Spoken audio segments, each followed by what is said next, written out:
မှာရောက်နေတဲ့နေရာကတော့လုံးဝဆီယံ amazing ပဲဖြစ်ပါတယ်ကျမတို့ဘန်ကောက်ပင်လယ်ကိုရောက်ဘူးတဲ့သူဘယ်နှယောက်ရှိလဲဘန်ကောက်ပင်လယ်ကအထဲမှာရှိတာပါနော်တကယ်လို့ပင်လယ်ကိုမသွားဘဲနဲ့ဘန်ကောက်မာတင်ကိုပင်လယ်ရဲ့ feeling ကိုခံစားကျင်တဲ့သူတွေအတွက်ကတော့လုံးဝဒီမှာဆီယံ amazing ပဲဖြစ်ပါတယ်ဆီယံ amazing ဘက်ကိုဖိတ်ခေါ်ပါရနော်မုံမာစီမှာတစ်ကတ်950တဲ့နဲ့ဒီအထဲထဲမှာအကြိုက်ဆော့လို့ရမယ်ဘယ်လိုအကြိုက်ဆော့လို့ရလဲဆိုတာကိုဘောင်းစုံမုံမှာခေါ်ပြပေးသွားမယ်โอเคလိုက်ကြည့်မယ်ရောက်ပြီဒီမှာဆီယံ amazing ဘက်ကိုရောက်ပြီနော်ဒါကတော့လုံးဝ main မုံဝါတော့ဖြစ်ပါတယ် main မုံဝါတွေဒီမှာတော့လက်မှတ်အရင်တစ်ဖြတ်မယ်ပေါ့နော်လက်မှတ်ဖြတ်ပြီးတဲ့ခါကျမှအထဲကိုဝင်ရမှာဖြစ်ပါတယ်ကတော့လက်မှတ်ထုတ်တဲ့ခါကျလို့ဆိုရင်ဒီလိုနေရာမျိုးမှာတန်းစီပြီးတော့ကိုယ်တိုင်လက်မှတ်ဝယ်တာဆိုလို့ဆိုရင်တော့တန်းစီပြီးတော့ဝယ်ရမှာဖြစ်ပါတယ်နော်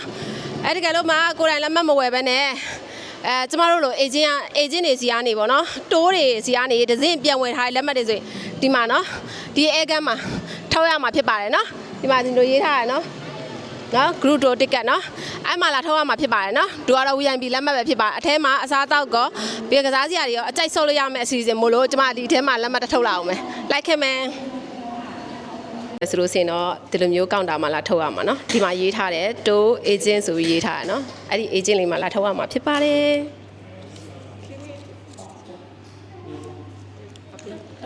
ticket လေးတွေကြတော့ဒီလိုမျိုးပေးတယ်နော်အခုမောင်မာတို့ပေးလိုက်တဲ့ဆက်လစ်ပေါ့နော်တစ်ကတ်လေးတွေပေါ့နော်ဒီကောင်တာမှာလာပြီးတော့လဲပြီးတော့ထုတ်လို့ရမယ်လဲပြီးထုတ်လို့ရရင်ဒီလိုတစ်ကတ်လေးတွေပေးရပေါ့နော်သူကကြတော့နေ့လည်စာတစ်ကတ်ဖြစ်တယ်ပေါ့နော်ဒါဘူဖေးကောင်တာဝင်တဲ့ခါကြလို့ရှိရင်ဒီလက်မှတ်တွေကိုကန်ပေးရမှာဖြစ်ပါတယ်ပြီးတဲ့ခါကြလို့ရှိရင်ဒီမှာ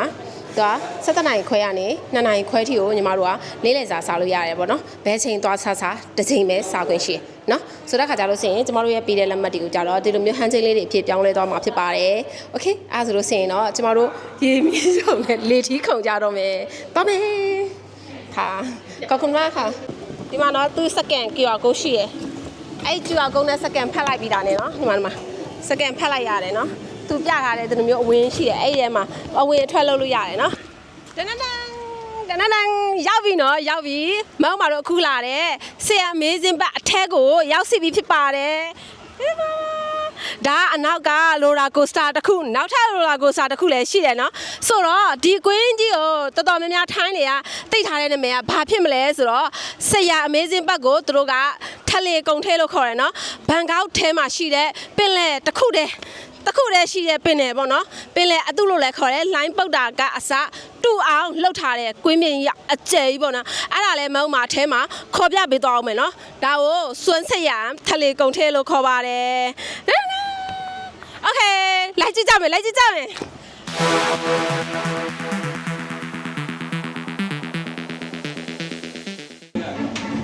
ကဲမြေစီးကျတဲ့လူတွေရှိတာဒါတော့ဝင်ချင်းပေါက်ဝမှာနော်စီးလို့ရတဲ့အစီအစဉ်မှာအရန်လဲဆော့တာမကြမ်းဘူးဒီမြင်းစည်းတာလေးအားကြောင့်မိုက်တယ်အားကြောင့်မလို့မောက်မှာတစ်ချက်စီးကြည့်တာသူကမြင်းလိုက်နှိပ်လိုက်ပါပဲကလေးလူကြီးကောင်စီးလို့ရတယ်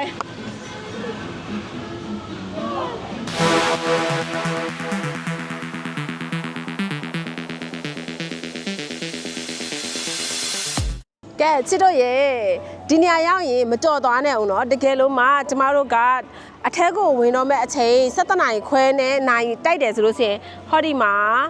နော်ဘူဖေးဆိုတဲ့နေရာလေးမှာအရင်ဦးဆုံးထမင်းဝင်စားပါအောင်နော်နေ့လည်စာဘူဖေး7နာရီခွဲကနေ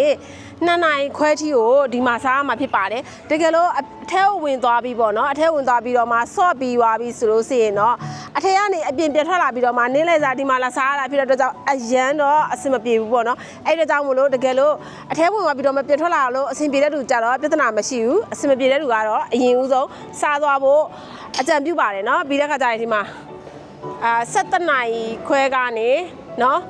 2နာရီခွဲထိတော့တို့ကတော့ကျမတို့ဒီနေ့အဖြစ်ရေးထားပေးတယ်ပေါ့ဒီနေ့ကတော့ဒီမှာတော့3နာရီရေးထားတယ်နော်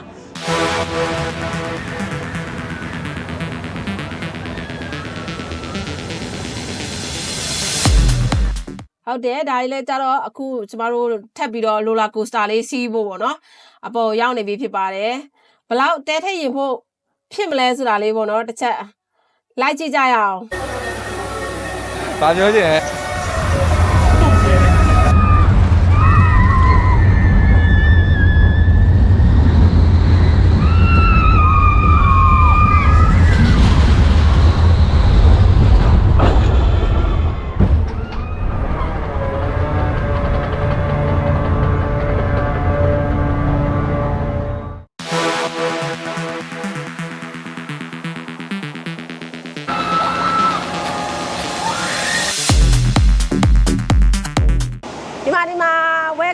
ဆိုတဲ့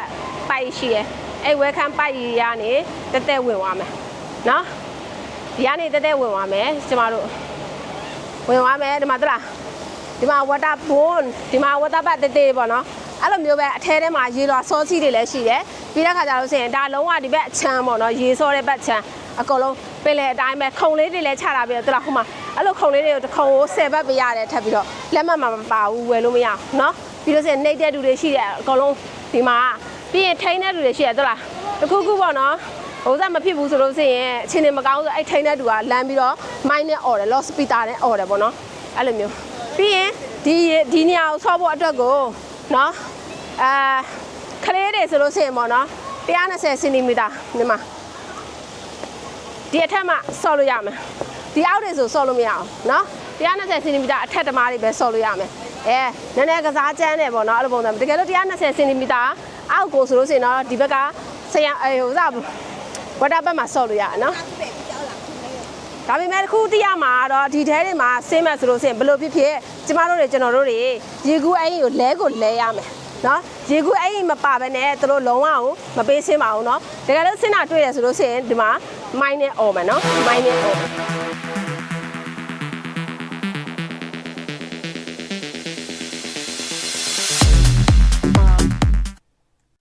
โอเคအားဆိုလို့ဆိုရင်တော့ကျမတို့တွေအခုပင်လယ်အတုကိုရောက်ရှိပြီဖြစ်ပါတယ်။ဒါတို့တွေကန်းတင်ကိုပေါ့နော်အချိန်သွားဖို့အချိန်မရှိတဲ့လူတွေအတွက်တော့ဒီပင်လယ်အတုကကြတော့ကျမတို့အတွက်အလွမ်းပြေလို့လည်းပြောလို့ရတယ်ပေါ့နော်။ line ပုတ်တာကလည်းဒီပင်လယ်လောက်တော့အရင်မကြမ်းမိမယ်ပေါ့နော်။တော်တဲ့သူကတော့အဆင်ပြေအောင်တော့လုပ်ထားတယ်ပေါ့နော်။ပြီးတဲ့ခါကျလို့ရှိရင်ပင်လယ်ကန်းတင်နားလေးမှာ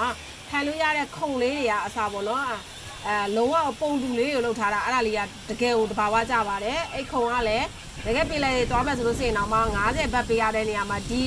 ဆရာ amazing ဘတ်မှာကျတော့10ဘတ်ပဲသူတို့ယူတာပါဖြစ်ပါတယ်နော်ယူပြီးတော့မှကိုကဒီခုံကိုထိုင်လို့ရတာပေါ့နော်သူကပစ္စည်းထားပါထားပေါ့နော်လောကတုံးကြမလို့ပဲနဲ့ခုံမှာပစ္စည်းထားပြီးတော့ရေကူးရေငုပ်တာတွေလုပ်လို့ရပါတယ်ရှင်လုံးဝဒီဆရာ amazing ဘတ်ရဲ့အချက်ချာကြတဲ့နေရာလေးဒီမှာအနောက်မှာရောက်နေပြီတိလားလောဒီဘက်ကချင်း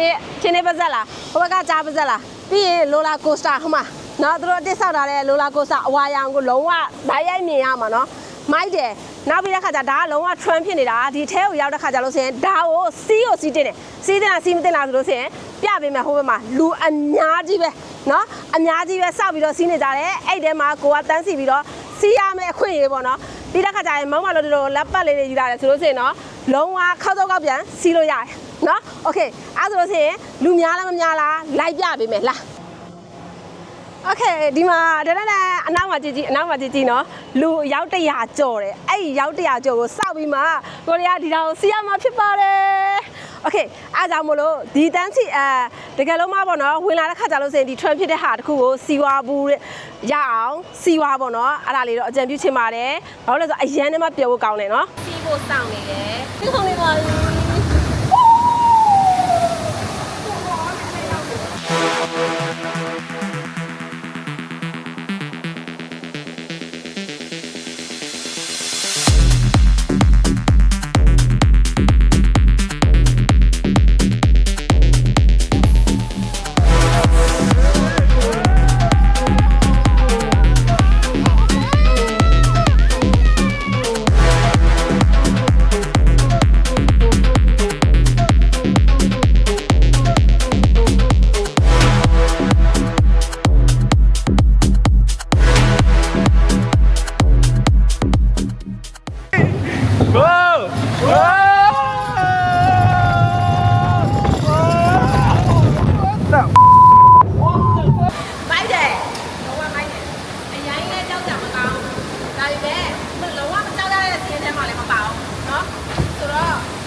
အားလုံးကျေးဇူးတင်ပါတယ်ဒီ vlog လေးနော်ပြီးဆုံးတော့ပါပြီ